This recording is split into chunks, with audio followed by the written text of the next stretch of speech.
Hello everyone, welcome to our channel. Today I'm going to show you how to insert columns and rows in Excel. As you can see, this is our data. Let's begin with columns. We want to add columns, one column here.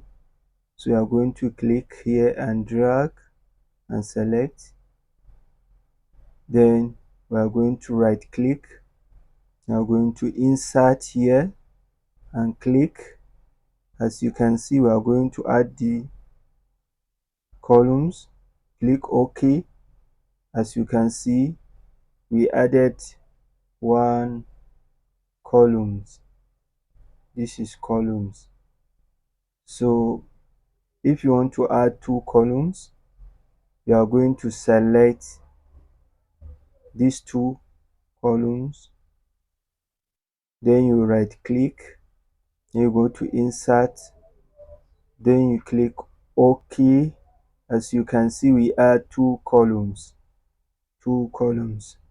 So if you want to add one row, the same thing, you are going to click one row like this, then you right click, you click insert, then you click OK.